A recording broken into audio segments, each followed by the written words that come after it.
तो वनदेवी को जिज्ञासा हुई। वनदेवी ने कहा कि यथाज्ञा पयति महाराज, हे महाराज आपने जो आज्ञा दी मैं कर दूंगी।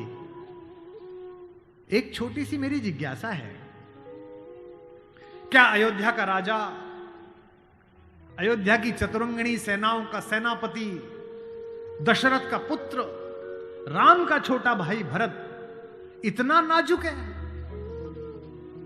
कि रास्ते में चलेगा तो उसके कांटे चुभ जाएंगे? राम ने कहा नहीं, वो तो वज्र के समान है, उसकी छाती से टूटकर तो इंद्र का वज्र टूट जाता है, ये कांटे उसे परेशान नहीं करेंगे। वनदेवी ने कहा फिर क्यों हटा दूं? बोले परेशानी यह है कि जब उस रास्ते पर आएगा अगर एक कांटा भी चुभा तो उसका दिल यह सोचकर टूट जाएगा कि मेरे कारण मेरे भैया को इन कांटों को झेलना पड़ा है।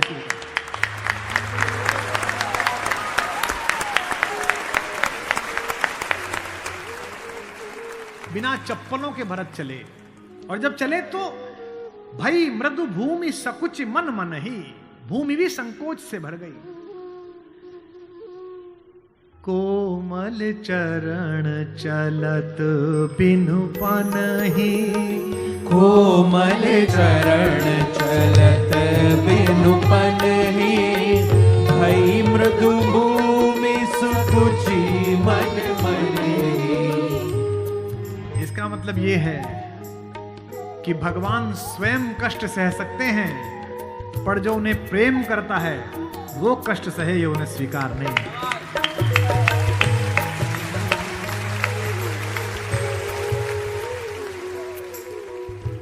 चित्रकूट में रात्रि का समय है, चांदनी खिली हुई है, चंद्रमा निकला हुआ है। ये वो पल था जहां से राम की कहानी पलट सकती थी।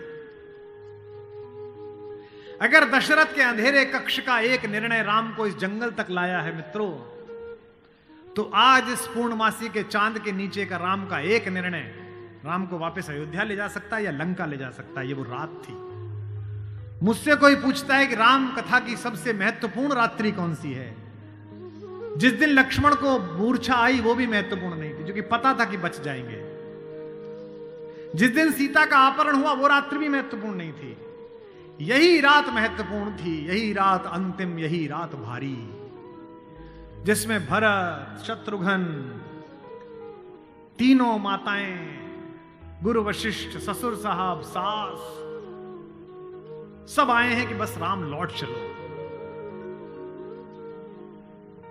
तदनंतर बैठी सभा उटज के आगे, नीले वितान के तले दीप बहु जागे, टकटकी लगाए नयन सुरों के थे वे। सब देख रहे थे, परिणाम उत्सुक उन भयातुरों के थे वे। वह चंद्रलोक था कहां चांदनी वैसी, प्रभु बोले गिरा गंभीर गूढ़ निधि जैसी। जब सबने खाना खा लिया, सबने पानी पी लिया, तब भगवान ने सबको बिठाकर पूछा।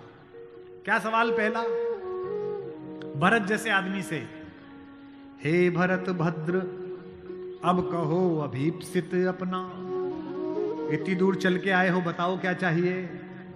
सब सजग हो गए, भंग हुआ ज्यों सपना। एक बात पूछी कि बेटा बताओ क्यों आए हो? तो क्या बोले भरत? हे आर्य रहा क्या भरत अभीप्सित अब भी। आप मुझसे पूछते हो कि मुझे क्या चाहिए? मुझे तो सब मिल गया भैया। इसी दिन के लिए तो मेरा जन्म हुआ था, पिताजी मर गए मेरे कारण, आप जंगल में बैठे हो मेरे कारण, सोने के आभूषण पहनने वाली मेरी भाभी एक वलकल पहने हुए मेरे कारण, जिसके सर पर अयोध्या का राजमुकुट होना चाहिए था उसके सिर पर जटाजूट है मेरे कारण। हे आर्य रहा क्या भरत अभीप्सित अब भी, मिल गया अकंटक राज्य उसे जब तब भी।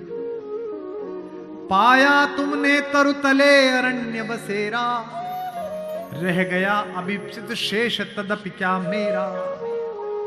और मैं इसलिए भरत पर फिदा हूं कि भरत इतिहास का अकेला पात्र है जिसकी गलती नहीं है फिर भी प्रायश्चित कर रहा है।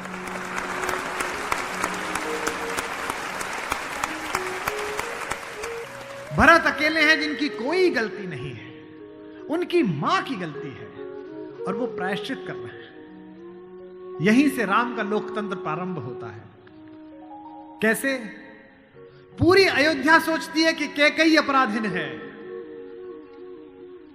राम उस रात 2 काम करते हैं। भरत को लोकतंत्र का मंत्र देते हैं और कैकेयी को स्वीकार करके क्षमा का मंत्र देते हैं।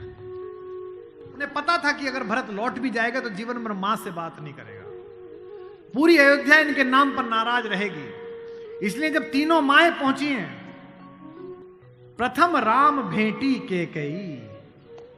राम ऐसे थोड़ी है कि हायरार्की नहीं जानते हो कि पहले अपनी बड़ी मां का प्रणाम करें, फिर सुमित्रा का प्रणाम करें, फिर कैकेयी का प्रणाम करें। उनको पता था कि कैकेयी के बारे में लोगों के मन में अच्छी धारणा नहीं है। अगर देश के प्रधानमंत्री या आपके प्रदेश की मुख्यमंत्री किसी ऐसे व्यक्ति को मिल लें जिसके बारे में आपकी अच्छी धारणा न बन रही हो, तो आपकी धारणा बदलती है कि प्रधानमंत्री मिले थे, मुख्यमंत्री मिली थी, इसका मतलब अच्छा है। अगर ऐसे व्यक्ति की प्रशंसा कर दें, वो तो राम है, उनको पता है कि कैकेयी की मनोदशा कैसी है। और कैकेयी खुद कहती भी है, कहती है बेटे मुझसे जो अपराध हुआ है वो किसी से नहीं हुआ है। कहते आते थे अभी सभी नरदेही, माता न कुमाता पुत्र को पुत्र भले ही, पर हाय आज यह सुने विरुद्ध विधाता, है पुत्र पुत्र ही बनी कुमाता माता। क्या कहती हैं? युग युग तक चलती रहे कठोर कहानी, थी रघुकुल में भी एक अभागिन रानी, थूके मुझ पर त्रैलोक्य भले ही थूके, जो कोई कह सके कहे क्यों चूके। लेकिन एक बात मांगती हूं राम तेरे दरबार में, छीने न भरत का किंतु मातृपद मुझसे, रे राम दुहाई करूं और क्या तुझसे।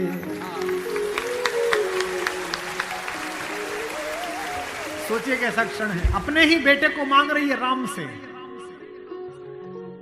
कैकेयी अपने बेटे के लिए कह रही है कि राम तू सबको सब देता है बेटा, मुझे सिर्फ इतना दे दे, मुझे रानी मत रहने दे, जंगल में रख ले, भरत की मां बनी रहूं बस। इसी के लिए तो सब किया था।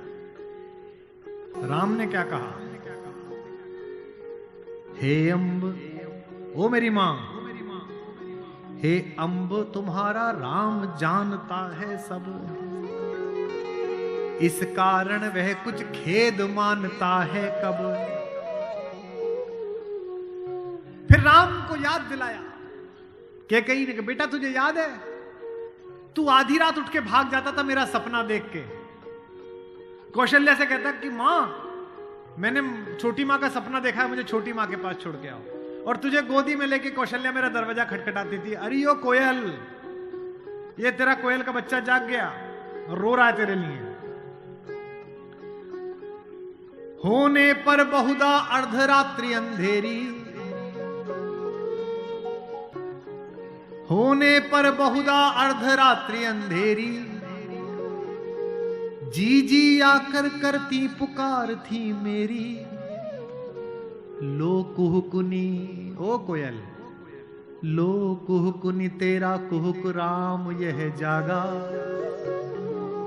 लो कुहुकुनी अपना कुहुक राम यह जागा, निज मंझली मां का स्वप्न देख उठ भागा। होने पर बहुधा अर्धरात्रि अंधेरी,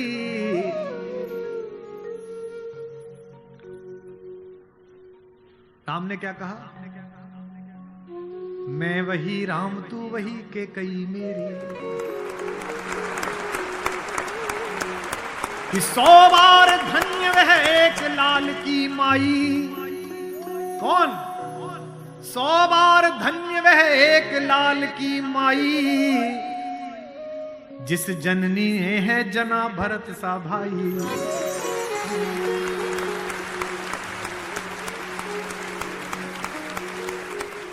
पागल सी प्रभु के साथ सभा चिल्लाई, 100 बार धन्य वह एक लाल की माई, 100 बार धन्य वह एक लाल की माई, 100 बार धन्य। कौशल्या से लेकर जनक तक सबका बहुमत राम को लौटाने का था, लेकिन राम नीति के साथ रहे, जनमत की उपेक्षा नहीं है। भरत जैसा भाई पाना, लक्ष्मण जैसा भाई पाना, कैसे कैसे चरित्र हैं भाई। एक भरत की पत्नी है मांडवी, उनका जिक्र नहीं होता। एक हमारी मां और है उर्मिला, उसका जिक्र नहीं होता। उर्मिला का कलेजा देखिए, मांडवी का कलेजा देखिए। जिस दिन लौटने के बाद भरत ने राज्य संभाल लिया, भाई की पादुकाएं रखकर सिंहासन पर, कौशल्या जाग रही थी। उन्होंने देखा कि ऊपर कोई घूम रहा है, कोई छाया घूम रही है महल में, अंतःपुर में। तो वो ऊपर गई तो देखा मांडवी घूम रही थी, भरत की पत्नी। तो कौशल्या ने पूछा कि बेटा तू सोई नहीं? उसने कहा हां मां मैं अभी जाग रही हूं। भरत सो गया होगा बेटा, तो उसके कक्ष में चली जा। तो कौशल्या से मांडवी ने कहा कि मां वो तो है ही नहीं यहां, कहां गया? बोले उन्होंने कहा कि भैया जब तक जमीन पे सोएंगे, भैया जब तक जंगल में रहेंगे, मैं महल में नहीं रहूंगा। वो अयोध्या के बाहर जो नंदीग्राम दिखता है ना, वहां दूर, वहां उन्होंने कुटिया बना ली है, प्राइम मिनिस्टर ऑफिस वहीं बना लिया, वहीं फाइल मंगाते हैं। तुझे नहीं ले गया? संकोच में पड़ी हुई मांडवी ने कहा मां मैंने तो कहा था आप जंगल में अकेले कैसे रहेंगे कुटिया में, मैं सेवा कर दूंगी, ले चलो। उन्होंने कहा नहीं, भाभी राम भैया के साथ चली गई हैं, तीनों माओं को देखने के लिए कोई नहीं है, तुम यहीं रहो, उनकी जिम्मेदारी हम पर है।